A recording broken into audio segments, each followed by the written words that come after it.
Good morning, buenos dias. Are we awake? Did we have our coffee already? Yeah. Okay, I don't believe it. You guys are a little asleep still, but we'll try to wake you guys up. Well, as I was introduced, my name is Aide. I am the mayor of Lynwood. I got involved in city politics in 2001 simply with an attitude of I can do it better.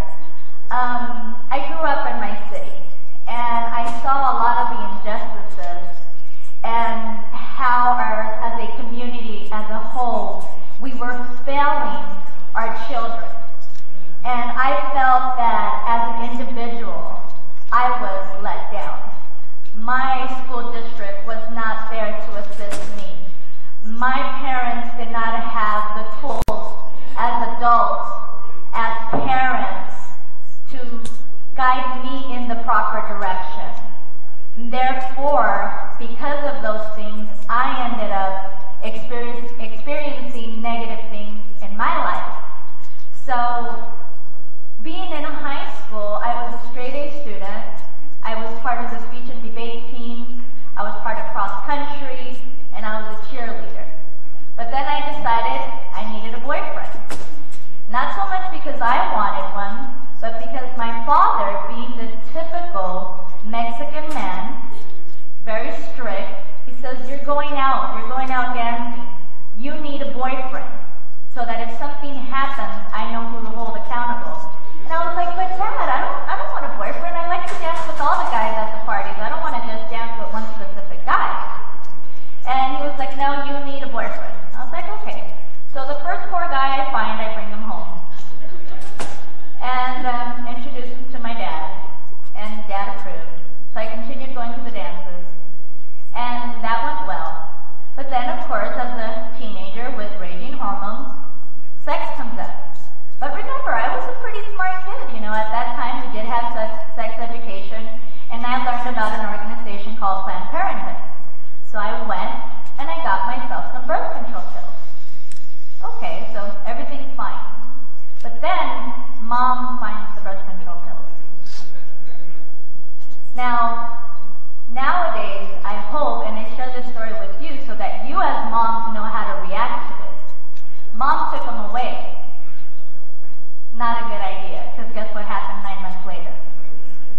So I share that with you because sometimes as women, or as, you know, part of our culture, we're so caught up in, no, you're not going to have sex, you're not going to do this. And unwillingly, we set up our children to fail because we want to be closed-minded. We want to stick to certain traditions that unfortunately nowadays just don't work.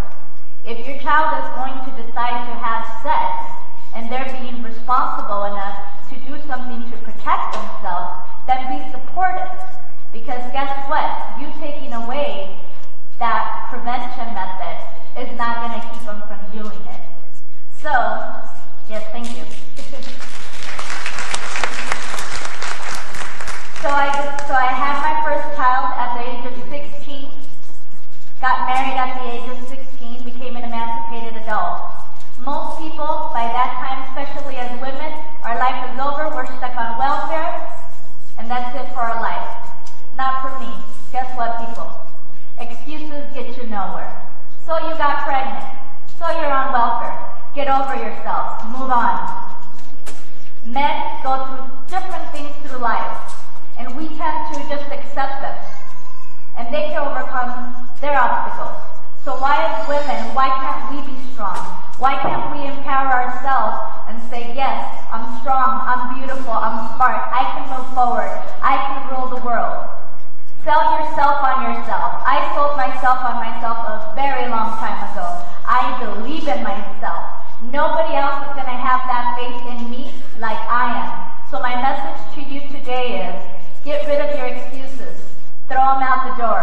It doesn't matter. So you don't speak Spanish. So you don't speak English. Try to learn it. Do whatever you can. So you were pregnant. So you're sick. Get over it. Excuses get you nowhere. And embrace your dreams. The minute you stop dreaming is the day you stop living. Thank you.